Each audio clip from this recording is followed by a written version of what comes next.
Hey there, and welcome to the Think Fitness Life podcast.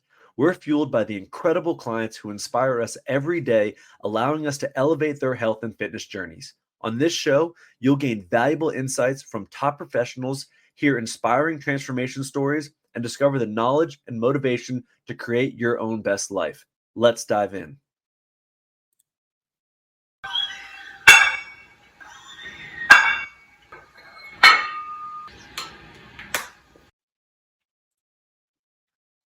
As someone who has continuously used therapy as a way to heal and elevate my personal performance, I know wholeheartedly that you cannot always read the label when you're in the jar.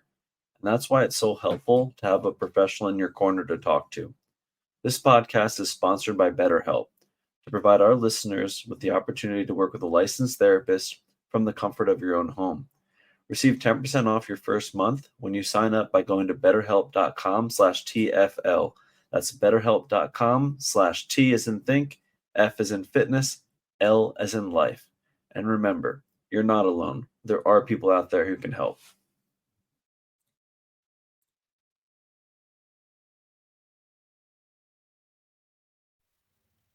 All right, welcome back to the Think Fitness Life podcast. And one of the biggest burning topics nowadays, and I've talked about this on my show before, is GLP-1s and this world that we live in of weight loss, fat loss, trying to get healthy, etc. And most people know that I've been more against them than not, just because I always come from the line of, hey, we have to have mental discipline. We have to kind of do things for ourselves and really drive that needle. But we're going to have a little bit of a conversation back and forth today. We're bringing on someone who their world is GLP-1s, and they're going to teach us a lot. I'm going to learn a lot. We're going to probably have a little bit back and forth to see if this is for you, if this is not. I'm against them, but that doesn't say I'm saying that people shouldn't take them or there's a place for them in society. I just don't want people to rely on them as this is the only thing that's going to help them, and they don't build good behavior habits. And that's my biggest thing with them. But we're going to dive into it. We're going to welcome on the show. Bracha, how are you? Hi, good. Thank you so much for having me. I'm excited. I love these So conversations. give us a little background about your upbringing, your life, and how you got into the GLP-1 realm. Because when I got this email, most time I don't get these kind of emails. Someone's jazzed up and dialed in about GLP-1s and wanting to talk about it. Usually it's the opposite. Start us. Where'd you get the passion for this? Sure. I'm a family nurse practitioner. I worked in an emergency room, and my journey goes this. I saw how long people waited to get IV fluids, thought there has to be a better, faster way than someone waiting 7-8 hours in the ER. I had a particular woman that I remember watching in the ER vomiting for a couple hours, and I thought there has to be a better, faster way than having people wait eight hours in the emergency room to get IV fluids that can help you in 45 minutes. 9 years ago, I started an IB company, and it's called ibtrips.com. We send nurses to your house on demand all over the East Coast. During that time, I had a lot of patients who started asking me, can you prescribe me Ozempic? And I said, absolutely not. You should just diet and exercise. That makes absolutely no sense. I was thin my whole life. I didn't really understand the journey of weight loss. I didn't understand why someone would need a medication to lose weight and why someone wouldn't just go to the gym and just eat healthier. It just didn't add up to me in my brain because I've always been thin and I didn't really have that sort of struggle. During COVID, I gained 20 pounds because I was working longer hours. My lifestyle changed and started going to I was going to the gym, but I was aggressively going to the gym more and being more focused on my health because I wanted to lose those 20 pounds and I couldn't despite diet and exercise. And then that's when I started saying, 1 second, am I missing something here? Is it not just diet and exercise? Because that's what I'm doing. And I'm a really determined person. I started learning about GLP-1s. At that point in my life, I developed something called food noise, which I never had. I never thought about food. I just ate when I was hungry. And I learned about GLP-1, did a deep dive on it. And here I am 4 years later, started a new business called Hello Dose. And along my other business, IV Drips, I do both now. And I have a sole mission. I don't know why this is my sole mission, but to spread education and awareness about these medications, because I think that once we understand how revolutionary these drugs are, then we could essentially help the world live longer. Absolutely. And you brought up one thing that it gets tossed around a lot, especially when I hear from clients, is food noise. And it might sound kind of taboo to some people listening. Dive into what that is and some of the research that's going behind it, because I think people are going to hear it and they're like, oh, well, you're just craving this. You're just craving that. But dive in the neuro side of it, the brain chemical side of it a little bit. People might understand who are having these symptoms or these thoughts or this battle with, hey, I want X food, but this food is just driving me. Yeah, sure. I think that before I answer that, I will say that the point isn't this drug does help with food Yeah. noise, but that's not the point of this drug. That's just one Mhm. benefit. I don't look at this drug as a weight loss drug. I look at it as a cardiometabolic longevity drug. However, food noise, some people live with food noise and some people don't. If you don't know what I'm talking about, then or you're not sure if you do, then you probably don't. Food noise is someone who just, you have thoughts about food all the time. So you're thinking about food from the time you wake up to the time you go to sleep. You're just always thinking about food, and it's an obsessive thought that comes into someone's mind. And this is as they're on a journey to lose weight versus other people just, it's certain part they're hungry, their body signals to eat, and then that's it. And then they don't think about food outside of the time that their body's signaling them to eat. And this is something that people have lived with their whole life, didn't know it wasn't normal. Nobody, it wasn't even a conversation. No one, a usual conversation with your friends at coffee are not, by the way, do you think about food all day? But that's not normal. But now everyone talks about food noise. And for the first time ever, these people have relief onto being able to think about other things outside of food. That's pretty cool. But the power of the drug is not necessarily just about the food noise. That's just one aspect of it. That's a good way to start, because I think people see these commercials and 100% they are targeted towards people who want to lose weight. And rightfully, that is one of the mechanisms that is driving these to be popular. Originally, they were made for diabetics, but now it's come into a whole different world, whole different realm. When people kind of hear about GLP-1s, their first inclination is going to be weight loss. Give me kind of your thought on, we're going to dive into many sides of it. I want to get to the cardio health one, but we'll start with the weight loss because that's what people are going to tune into. And I want to kind of break that down, that silo first. Why use it for weight loss? Do people use it before they even try diet and exercise? Or hey, we're going to go on this and this is just going to dampen some signals and it's going to help me out. It's going to lose weight. The numbers are pretty astounding. And then the stuff coming out looks crazy from the research of how it's going to help people lose weight. Yeah. I'm going to take a step back and I want to talk about why people gain weight. Is that okay? Heck yeah. Because I think if we understand, in order to really treat people, you have to understand biology. We have to understand why things happen and why medicine now is suddenly changing and saying weight loss is biology, not willpower. We see this all over on the subway. But let's talk about what that means, because once we understand science, that's why we're able to treat people accordingly. When someone gains weight, there's many different reasons why people struggle or why they gain weight to begin with. One thing I'll talk about is just ethnicity. There are certain ethnicities that are just, they're more predisposed to gain weight, or their culture. Certain cultures have healthier foods. Like Greek culture will have healthier Mediterranean diet, and then there's other cultures that just eat oily, fatty foods. You grow up with that. If you're growing up in a culture that has unhealthy food, then your brain's gut connection gets destroyed at a young age. And so you don't have the feedback of your body telling you, I'm full.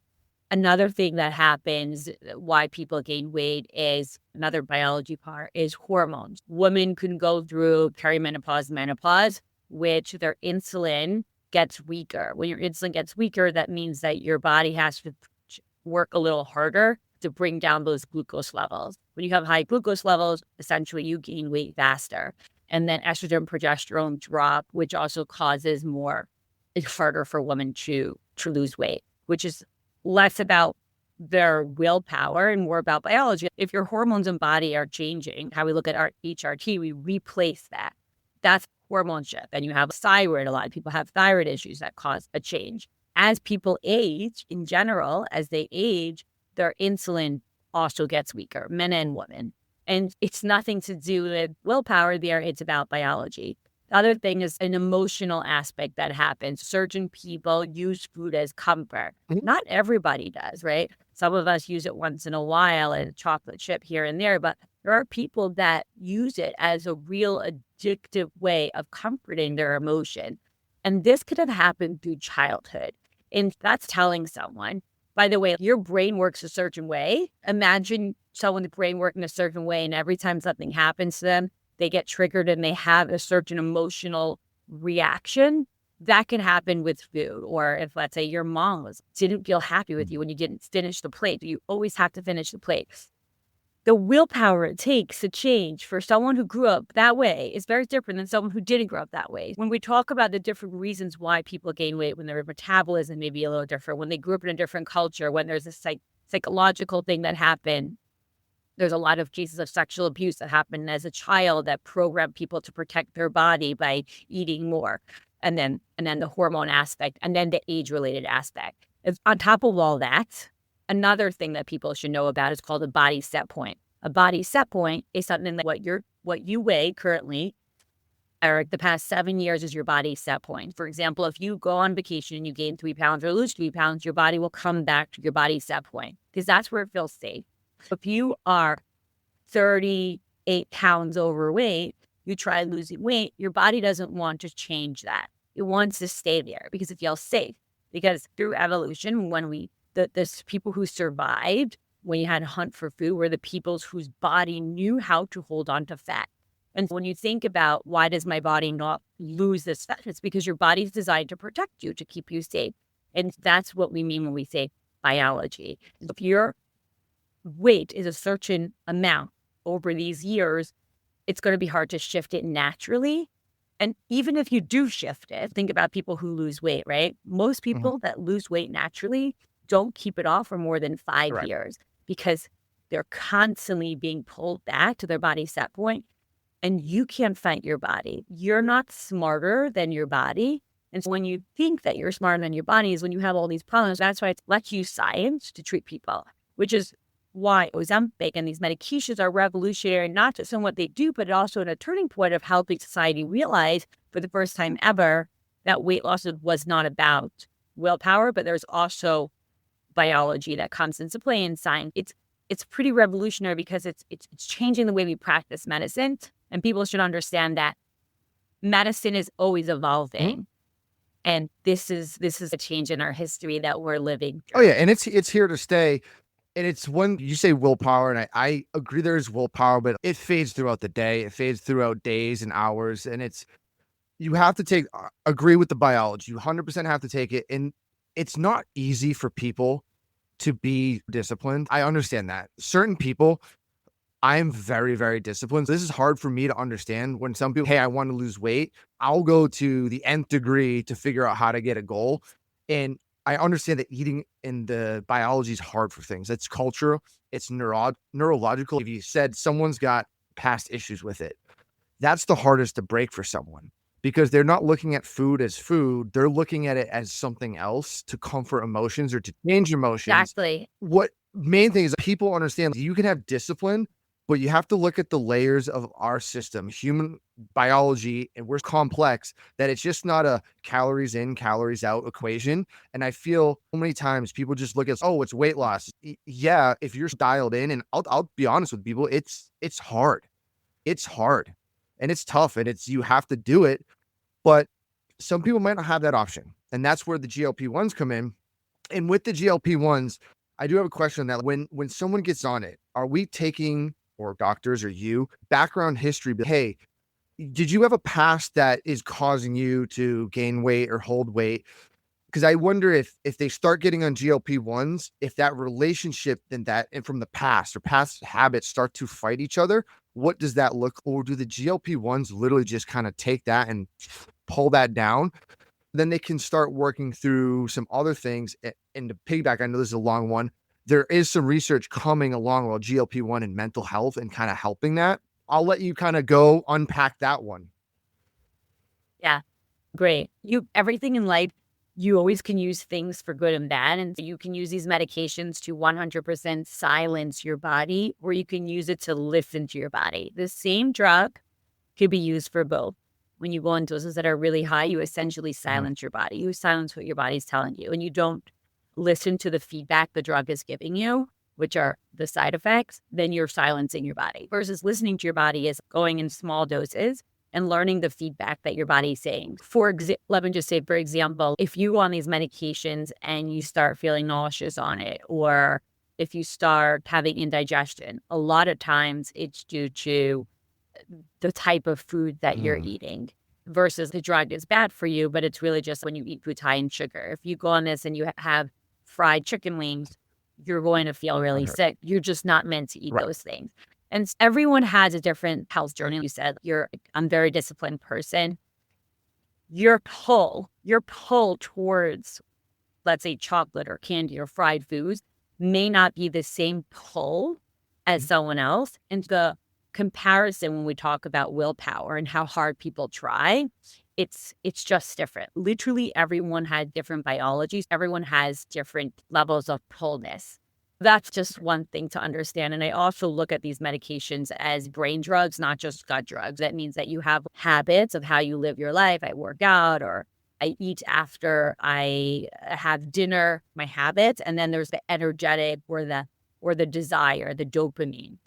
I have a desire to eat this cookie, or I have a desire to feel better, so I'm going to binge on this. My desire, which is really hard to control desire, as well as habits. Now you put that together and that's your lifestyle of all the different choices that you make.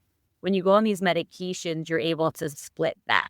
Okay. You're able to split my habits and my desires. And you have something called delayed instant gratification, which happens, I think, better on with Ozempic than trizepatide. And I can go over the difference. But this person has 2 seconds to be like, wait a second, it's actually not going to make me feel better. And you're able to make different decisions. You're able to almost what I call rewire your brain. When you think about what these drugs are doing is that they're not just helping you lose weight, they're helping you reshape your habits if you use it correctly. But if you're at the right dose and it's triggering your brain to say less desire, but not no desire, right? You don't want to say no desire. You want to say less desire. And then I also want to develop new habits. You make those decisions. I'm going to go to the gym 3 times a week. Then you start being on a winning streak. Once you're on a winning streak, you're winning, you're feeling good about yourself. But it's different when you're on a winning streak without the medication versus on the medication, because eventually this little dopamine guy comes back in and starts saying desire. But you're on the medication, it keeps the desire down for instant gratification, and then your habits start getting rebuilt. And as that happens, not only are you losing weight, you're having other benefits, because as we lose weight and as we change what we eat and as we move more and as we build more muscle, we essentially are going to say, wow, this person's labs are getting better. This person's building more muscle. They're having less insulin spikes. This person is becoming overall healthier. There's an improvement in what we call cardiometabolic health. And they're not just these weight loss drugs. They're actually drugs that are going to help people live longer. And when you talk about the delayed gratification, Ozempic versus the other one, is that designed specifically to be in the drug, or is that just a byproduct of what the drug does? And then can you walk me through the metabolic process of how it's delaying that dopamine surge? Yeah. Yes. Okay, let's talk about the difference between the drugs. We have Ozempic, which is semaglutide. The first drug was in 2005, Byetta, Saxenda. We've been prescribing these drugs for a while for diabetes, glucose management, but it wasn't for weight loss. When it became for weight loss, it became more popular, which is why there's shame associated with it. Semaglutide, it's actually my favorite drug, but I like it for addiction. When a client comes to me and says, I want to just stop smoking, or I want to stop drinking, or I binge eat, I have just more addictive behaviors, and not necessarily they have maybe 15 pounds or 20 pounds to lose, but it's mainly coming from I drink alcohol every night, or I binge eat at night. It's coming from a certain situational habit, or my dad just died.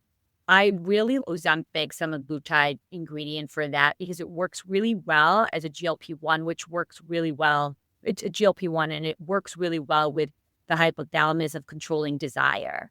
Not the other drugs also do. The next drug that we have is GLP-1 plus GIP, which is trizepatide and Mounjaro, Zepbound.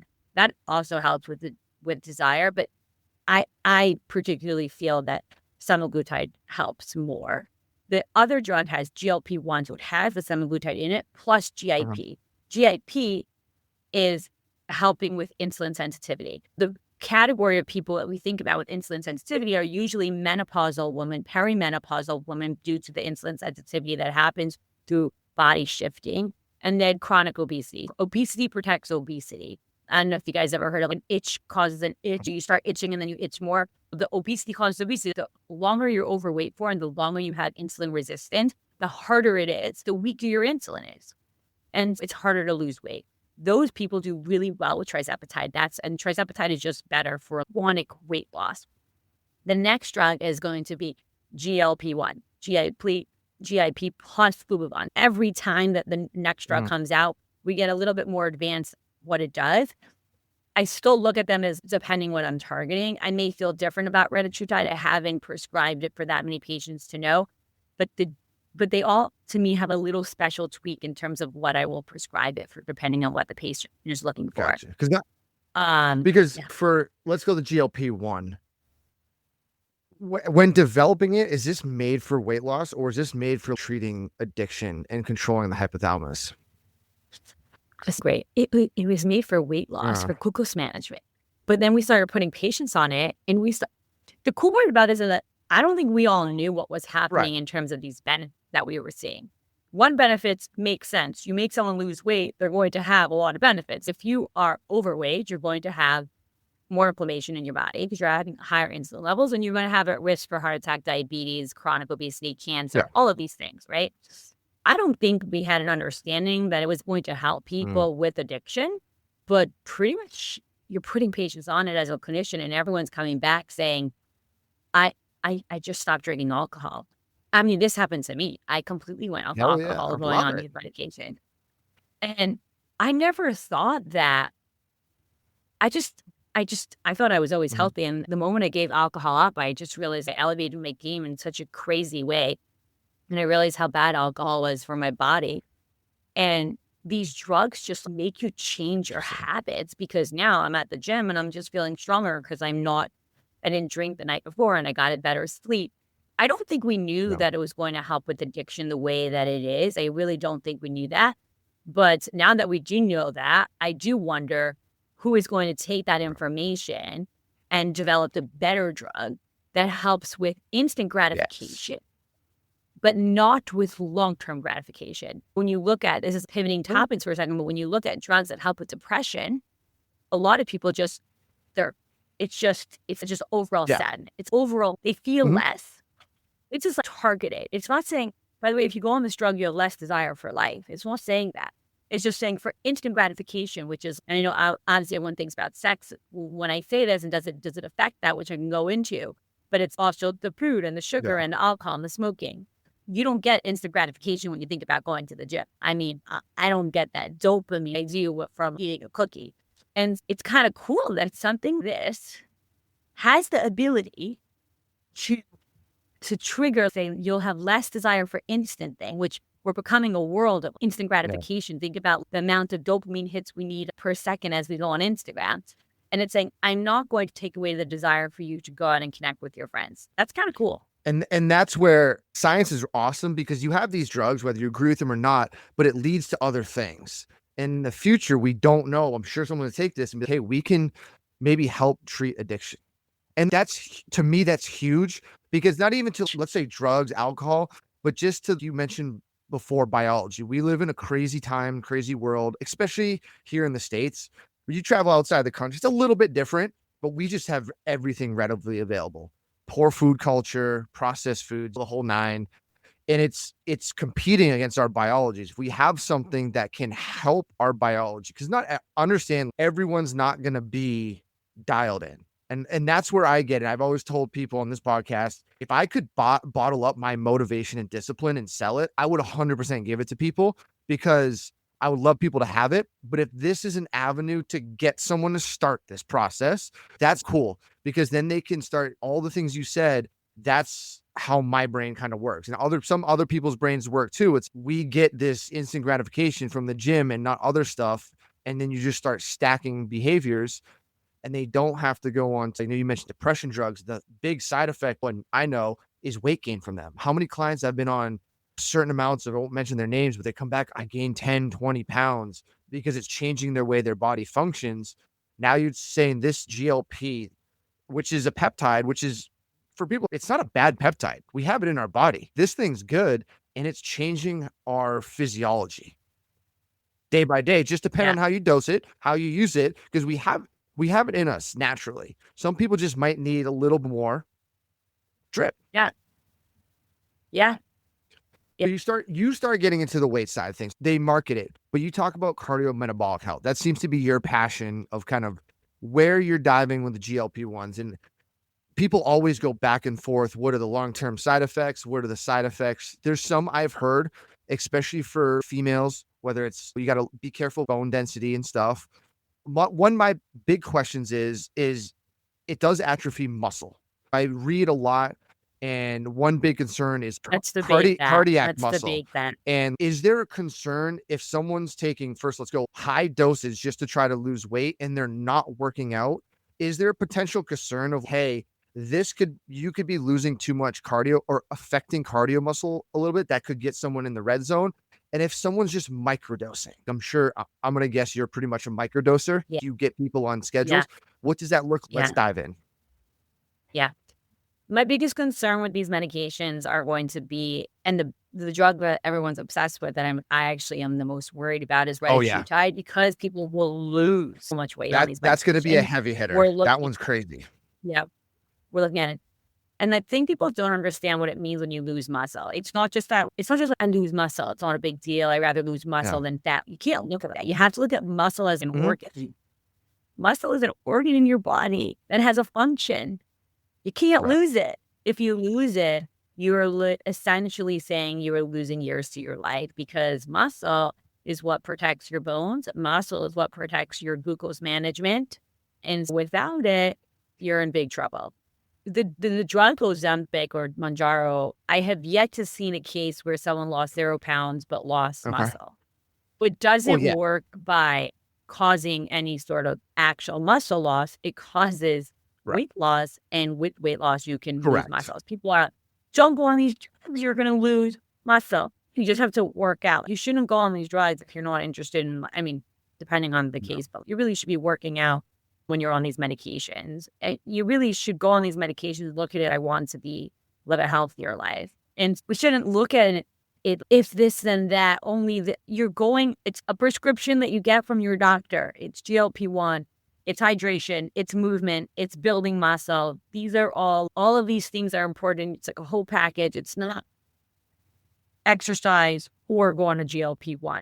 It's not one or the other. No one should look at it. I think it's just a new way of living. Yeah. Think about HRT, women who go on hormone replacement therapy.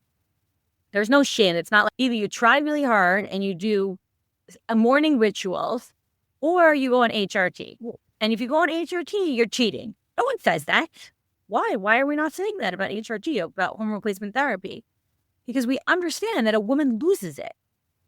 We also know and talks about, and what's actually happening in your body is that you get older, you lose insulin from being as strong. Why is that important? Because insulin is what brings down glucose. And when your glucose is not being brought down, you're going to gain weight.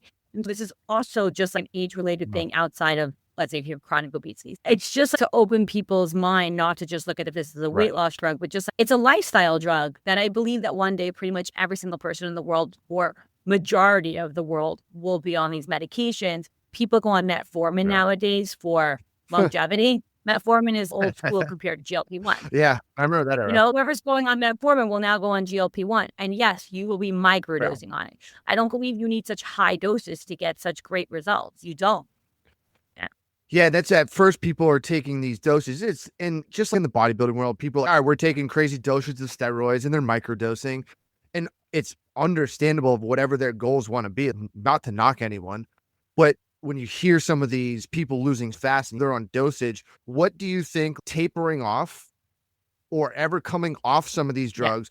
And if you're microdosing, is this sort of one, because I've heard some protocols with, hey, I might do it 2 times a week and then cycle it in different dosage and use it as a ergonomic aid just to kind of help performance and help lifestyle. Yeah. Actually, I'm about to publish a book on Ooh. Ozempic and just all GLP-1s called Ozempic Curious, and it's to help people learn how to use these medications. And there's a chapter on talking about microdosing. I do believe in lower doses for a lot of people, where you're able to get the results that you need to get to sometimes people go on it not necessarily for weight loss, but you said for binge Mhm. eating, alcohol. Everyone's different. It's art and science together. And that's why it's important to be guided by a professional. Even if I don't want to be guided by a professional for 5 years, but at least for the first year, just till your body gets a hang of it. But understanding, am I taking, how quickly do I move up? Mhm. What should my starting dose be? Do I take it once a week? Sometimes we actually split it and we do twice a week and we go lower on the dose. Sometimes we will go every 10 days. When we're titrating people off, we'll stretch it out. Or sometimes we'll just go lower once a week, or sometimes we'll stretch it out. It really depends on what's happening in their brain. Okay. I look at what is their action. I speak to them and say, what did you do when you came home from work? Yep. Did you eat the cookie or did you not eat the cookie? And usually the action is very telling for me to decide how to dose them up or down. Oh, so it's a very, very kind of individualized program. Let's call it program, set protocol, depending on the person's needs and how they're kind of reacting to the lifestyle change. Yeah, I believe that these medications are Okay. best to have true precision care when you're doing this. The medications work best when you're really doing it according to what's happening with the patient. That's where you'll get long-term success with these meds. And that's one where I always firmly believe no matter what medication you're on, you need that integrative approach of all the systems to work together. And this is where sometimes I feel big pharma fails people with, hey, just go on this and that's it. And doctors will prescribe stuff, but they don't build Yeah. in any other habit, lifestyle, which you Yeah. do. And I you're building that do. system for people so they can be successful. Yep. That's the end goal. Have you been on that journey to look for that supplement? Nothing too extreme. The one you're looking for that gets the job done and you actually feel it. Well, I have that supplement for you. It's Recommend, Man Formula, Lady Formula, and Clear Focus. Only 3 supplements this company has. And that's all you need, whether you're going to stack them. My favorite's the stacked. Man Formula plus Clear Focus. If you're a female, Lady Formula, Clear Focus. My squats have not been better. My lifts have not gone better. I feel stamina, energy, endurance during the lift. I feel great recovery-wise. Throughout the day, I have energy and focus. My brain feels good. My central nervous system is turned on. And most important, sexual function. When I tell you that it packs a punch and gives you what you need from a man's perspective, it enhances hormones. It optimizes my mitochondria. And you know what? It gives me the drive and libido that I could never complain about. Plus all the other performance things, that is this supplement. Recommend supplements putting the cleanest ingredients in their products to be the optimal stop for overall health, performance, hormones, you name it. It's got stuff like Tonkat Ali in there for strength. It's got L-arginine for blood flow performance, stuff you don't even think about. Then the Clear Focus, we're talking nootropics through and through. Brain health, optimizing focus, clarity. Screw those energy drinks. Screw multiple cups of coffee. My morning routine, I have 1 cup of coffee. I put Clear Focus and I take my Man Formula. I stack them together and my day is on. And you can take advantage and get on the same regimen. Check out recommend.com. Use code TFL20 for 20% off and get control. Take advantage of your health today. Yeah. I think at the end of the day, Big Pharma, it's really hard for them to Oh, do yeah. that and say what each individual person would. I actually think it's the provider's Fair. responsibility to learn that. And say, the Big Pharma produced the medication and they gave some suggested guidelines, but it's providers. They're responsible to learn about these medications. This is another whole conversation where I realized that that a lot of doctors or practitioners fail patients in a really big way because they're not continuing education based off of what's happening in the world in terms of technology and medicine. And you have to pivot. A new drug came out that's revolutionary. You should be studying 100%. about it. You should not just be prescribing it because your patients who want it and just saying, okay, here, figure it out. You need to study. And it's that's the job of the doctor. And that's the job of the practitioners to be that guardrail for the patient to say, here's what the patient wants, or here is on the what they hear in the news, and this is the medication that's out there. It's my job to integrate everything and give it to the patient correctly. That's our job as providers. And more doctors need to understand, I mean, how revolutionary these drugs are. There's a lot of physicians that still tell their patients diet and exercise, which is, to me, a horrible thing that they're Hey. not up to Hey, date. that's not my world. I get you. Well, that's why there's an avenue for people like you, because you now, I mean, you're sifting through the research, and it's insane amount of research that comes out on these things almost daily, which is crazy. You can't keep up with it. I'm sure you do, but I can't because there's other stuff.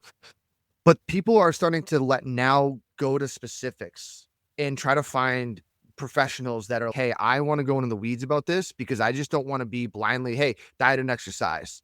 Okay, what does that mean to 10 different people? But if we narrow in and start, hey, here's what you need, it gives people better sense of buy-in and trust and how they're going to just Yeah. use something to change their lifestyle. Because you said the whole Yeah. thing about this GLP-1s and all this, it's lifestyle change for better quality of life, and people are happy, right? And feel good and Yeah. successful. End game. Yeah. Yeah. For example, Eric, if you came to me, do I need GLP-1s? Your body composition's amazing. You're working out, you're eating healthy. I'm not going to necessarily say you need it. You might not. I would have been like, I think that you're good. Your glucose management is probably good. You probably don't have high sugar spikes. You probably eat healthy. Everyone's management is different. Do I believe that every single person needs it? No. Do I believe there's longevity benefits to it regardless? Yes. But literally depends on what someone wants, what their desires are, where they're at in life. Some people just need it to get over a certain hump. Some people need it forever. Is it for everyone? No, but is it for a lot of people? Yes. I believe everyone above 50 should be on it because you believe people that should be on baby aspirin. I look at it the same way. It's also the name of the game is the dose. What are you dosing someone at, and what are you prescribing that for? High doses do something very different than a low dose. For sure. And you said you tried it, right? You went on it? Can you walk us through? 'Cause I always fascinated. What was your experience from the first couple doses? Did you notice anything immediate change? Did you notice?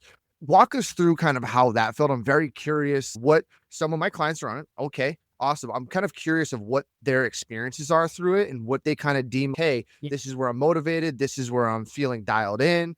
I don't look at that and need it. Yeah, it's a really good question. When I went on it 4 years ago, I didn't know anything about it. Didn't have a program how low dose to call. It wasn't as popular. And so I went on my first dose and I don't know, see what happens.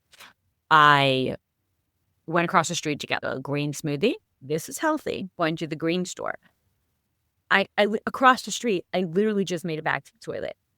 I felt sick for 24 hours. Okay. Body aches, everything. I went to the cup and I don't understand why I threw up from this. And I saw on the bottom it was coated with sugar and honey. And then I started noticing patterns. Every time I ate something that was high in sugar, I felt sick. Okay. So I this not for you I feeling started sick, noticing, but just that it kind of rejects sugar. yes, I felt sick. And I started noticing my body talking to me every time I ate late at night, every time, because my habits changed during COVID. Yeah. I was snacking more during the day. And I just started noticing I felt full faster. I stopped thinking about food. Every time I ate something that was high in carbs, fatty, oily, I had GI side effects. It happened within 20 minutes. I started looking at this and I'm 1 second. I know everyone's saying this is a side effect, but I actually think the drug is talking to me. It's giving me feedback, live feedback 20 minutes later. That's pretty cool. Then I started listening to the drug and I said, wait, what happens if I just change my habits based off of what the side effects are? It's saying I have indigestion when I ate right before bed. Okay, let me not eat right before bed. Every time I had something high in sugar, I felt sick. I said, well, let me not have things high in sugar. I started learning about glucose management and how your sugar spikes. And I started learning that You're supposed to eat protein and fiber before you eat carbs. No one ever taught me that. So I started changing the way I eat. And over the next 3 months, I completely changed my There you habit. go. Now, I never went up on a Mhm. dose. I stayed at that low dose. But because my habits started changing, I started losing weight also. And also, obviously, I was eating less calories. Yeah. I was eating better foods. I was feeling full faster. It was a combination of everything. It didn't work overnight. It didn't work. People want this rush to lose weight, Yeah. which there's another whole problem with that we can talk about. Like, it just happened over 3 months, very gradually. I lost these 15 pounds but I was healthier. And I was like, this is a revolutionary drug. Everyone's talking about weight loss, but no one's talking about how it's actually rewiring your brain. Cool. And so, yeah, that was my experience. I love it. That's awesome. And it's especially because it's especially the fat and sugar. I'm sure people are going to go on it and then realize that they're not going to want to feel crap because whatever the drug is doing to create that side effect, like you eat sugar, have GI problems, you eat high fat, GI problems. People will structure and then they start building into a appropriate culture of how to eat. And that Yeah. topic's a whole nother, this realm of poor eating is a whole different world. And that's a battle, right? That's always a battle that we're constantly, you and I are up against it every day, trying to help people fight that fight. Yeah. But it's not Yeah. easy because dopamine's a powerful drug, and the food industry is designing food to be more dopamine Yes. driven. But it's kind of cool because Yeah. now big food's gonna hate GLP-1s. Big food and pharma fight each other because they're now saying, hey, Yeah. eat a bunch of sugar, but I'm on Ozempic. Forget it. I don't want that. Okay, we're gonna change the world. Yeah. Yeah. As a whole, when you look at this drug of what it did to economy, when you think about the food industry, there was nothing in the world, no matter lobbying that we could have had, there was nothing in the world that was going to change the food industry. Yes, you have individual people that are voting to change this, in the processed food. There was nothing in the world that was going to do what Ozempic did in the past 5 years. Crazy. The amount of shift that we have in the world right now in terms of people thinking about sugar and companies shifting in terms of how much sugar they put in products is insane. This is would have taken decades, If ever. and Yeah. if ever, yeah. And so it's we were able to not solve this, but change it. It changed the economy. I always say AI is amazing. AI is revolutionary. GLP-1s are, I think, more revolutionary and will save more lives because it's essentially eradicating obesity and diabetes over the next 10 years, which is insane. And it just shifted the world in such a crazy way that huge companies have to pivot. And I always say, if food labels put on the same FDA warning that medications put on their, people look at medications such as that and it can cause this. But no one talks about, by the way, if you eat these every single day for 20 years, you get diabetes.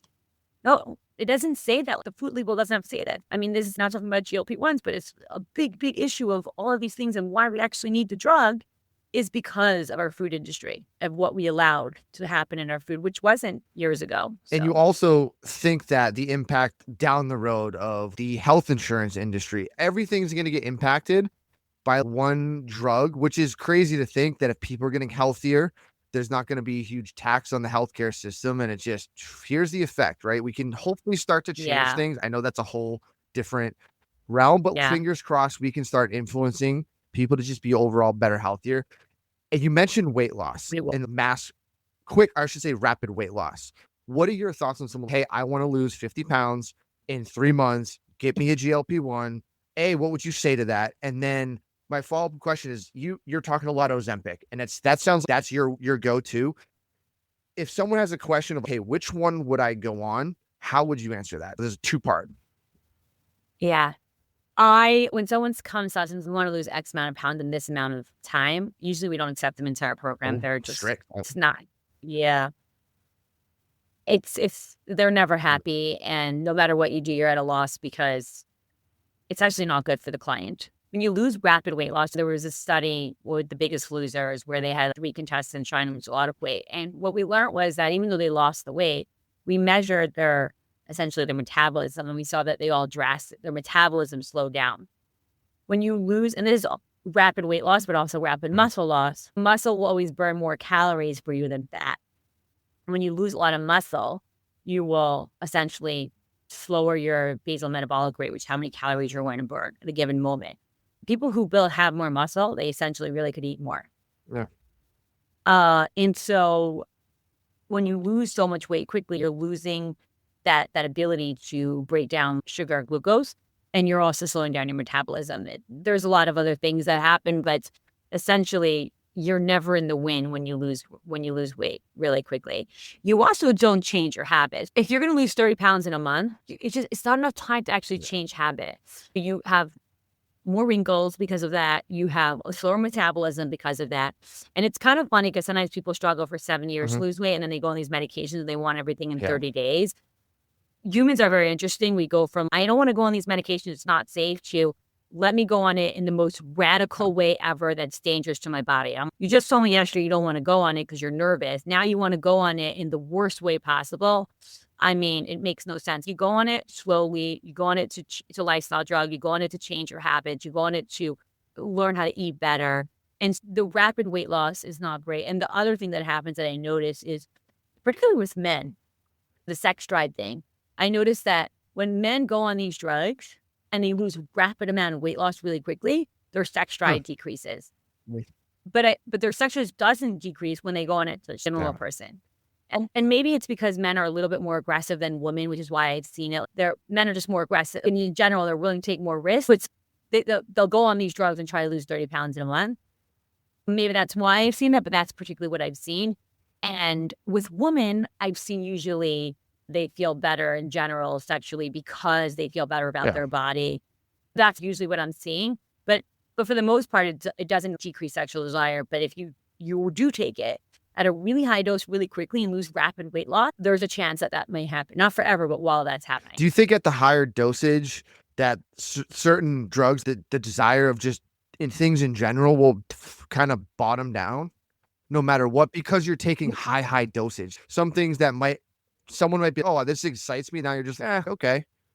Because I've read some things about, now I don't know the dosing of it, but after a while, and this side of things is where I kind of knock it, and I don't get, because people use it quick, they don't build habits, and then they're kind of cheating the way through. And did they learn anything? No.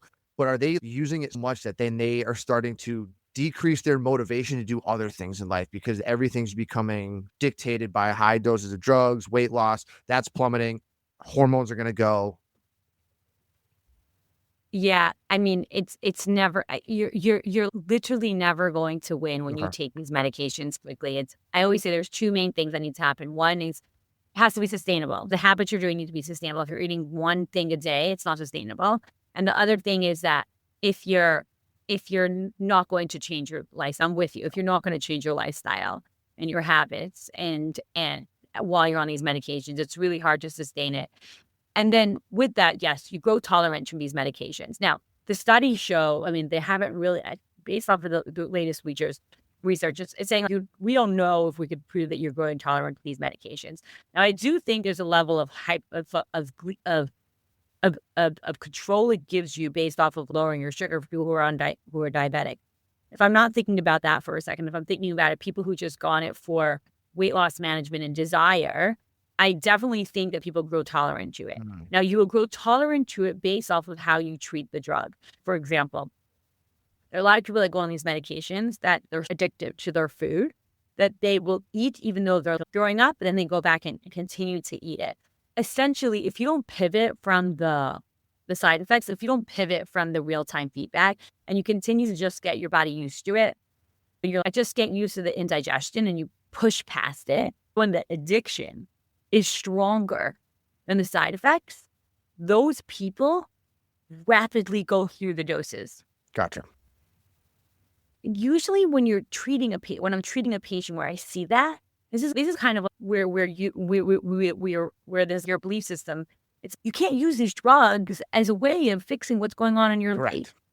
And you can't. If you have a problem with your spouse or your mom and these relationships, and you're eating the food as a way of comfort, or you're not dealing with the things, these drugs are not meant to fix that, and they never work, and nor will they. They will help you get healthier, but it's your responsibility to now learn, I was eating food because I was trying to comfort myself because I didn't want to deal with this trauma. It's your responsibility to now say, I need to work on that. The drug will not change that. The drug will not change your habits. It will help you with the things that we spoke about. But if you're going to not work on that, it's never going to help you with those things. It's a cool tool. We've never had a tool to help people with this. It's revolutionary, but at the same time, you can't put everything on the drug. You can't put your whole life story on the drug and then start saying, well, this girl had a big problem with this abuse that she had when she was younger and she gained weight from it. And now she went on the drug instead of dealing with that. Correct. No one said the drug was your therapist. And that's, you got to that's my fear when I've heard it or see the commercials. I just think some people are going to take it and run with it and say, hey, I can just do this and I don't have to do anything else. And then the worst case would, if they come off of it, you said, they're going to go right back to their old person, their old habits, their old body weight. And that's not a good thing mentally for that person because they're not learning. And that's where my biggest knock when I start the show. This is why I'm against it, because it's not teaching people behavior habits, but you are. But it's not. You are doing that through your protocol and your program. Yes, we are doing that. But the drug, that's not the drug's Correct. job. Yes. People are putting, I am the biggest fan of this medication, but you can't put it on a pedestal. It's when you go on a date with someone and you're like, this person's everything. Oh, don't get married because your problems are still going to be there. Your problems are still going to be there. Finding the right person is a supporting tool to help you get to where you are. It's the same thing. You can't put anything in life on a pedestal. You have to just see what it is. And that's kind of how I look at these things. They're not going to do everything for you, but it helps you get to where you need to get to. But I will say that once you're at a place in your life where these drugs are helping me, and now I'm not thinking about food, I'm actually realizing that I was eating because I was anxious.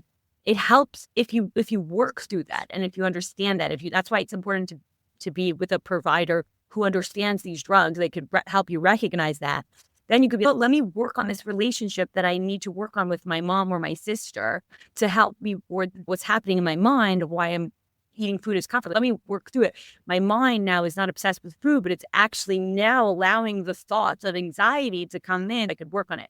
If you use it correctly, you could use it to get to where you need to get to at a much faster rate. Yeah.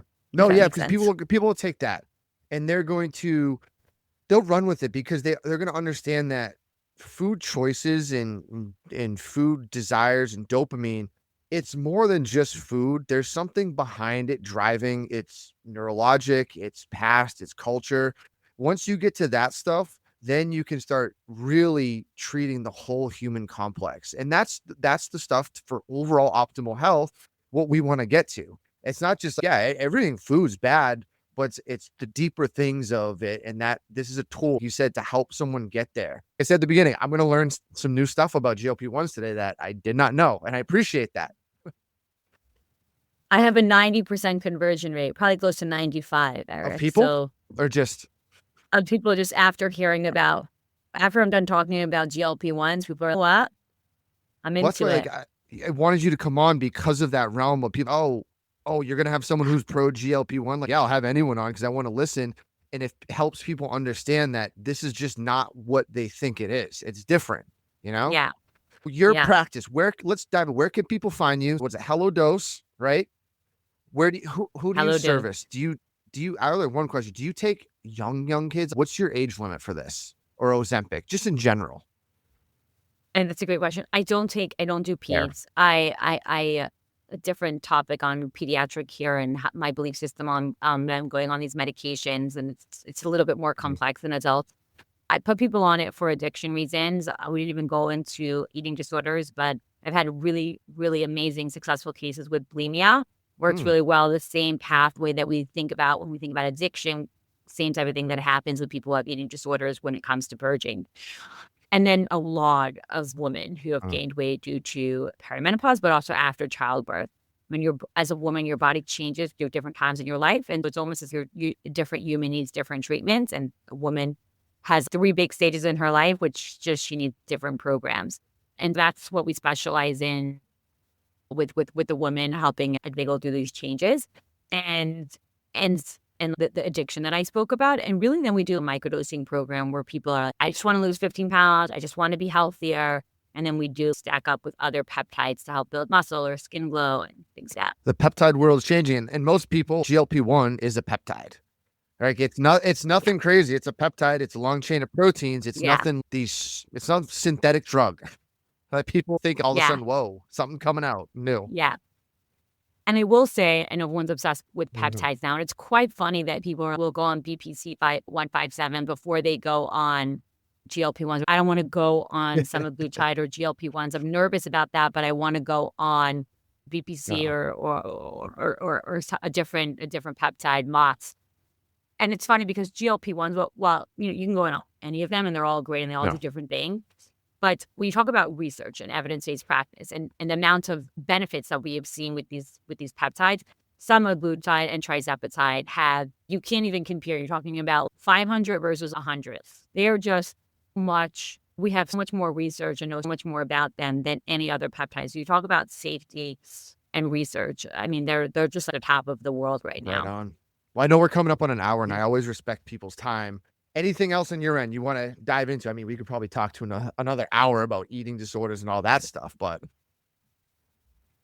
I just would people to know that I know there's a lot of shame with Mhm. these medications, but when you understand biology, things we talked about with women or just different changes, body set pointing, I think when you realize that there's science behind this, then you don't put much shame into going on them, and also learn about the different longevity, anti-inflammatory benefits these medications have, then it's revolutionary. The other thing is, it is kind of important who you use, whether you come to us at Hello Dose or just use another program. There should be someone who has some sort of ability to do custom dosing. So I do think custom dosing is pretty cool, and dosing is the name of the game with these drugs. And they're revolutionary. I mean, you could change your life forever with them. Make sure someone understands how to use them, but in conjunction with other peptides or other products. So understanding your hormone panel, understanding I want to build muscle and do skin glow, they could do a whole stack up for you, because healthcare should be holistic plus precision care. And then outside of that, we're hellodose.com, and we have our Instagram, HelloDose, Bracha Banayan, and you could find either Instagram handles just about that. And I love what I do. I want to be a part of this amazing change that's happening in the world. And I urge people to continue learning from people that they trust. And it's really, really, really exciting. We're living in a really cool time where we are going to extend life. Yeah. And your biggest thing when you go to their website, people understand what you just said. You have your method, your protocol. We talked about it, and I think it's wellly written. It's the drop method. Oh, Dosing, thanks, real-time feedback. Here's how do your body responds, then your habits and your pause. This is everything that you just said in a nutshell. But people got to understand this is the protocol. When you go to someone or you come to someone me, we're going to have these protocols in place. It's not just a one thing's going to fix all, unless you're hungover and you want an IV bag, because there's nothing better than an IV bag. But everything takes time, and that's important when we have these conversations about a drug that's not really new, but very new to some people, that you can guide them in the right direction. And we do appreciate you coming on and chatting with us.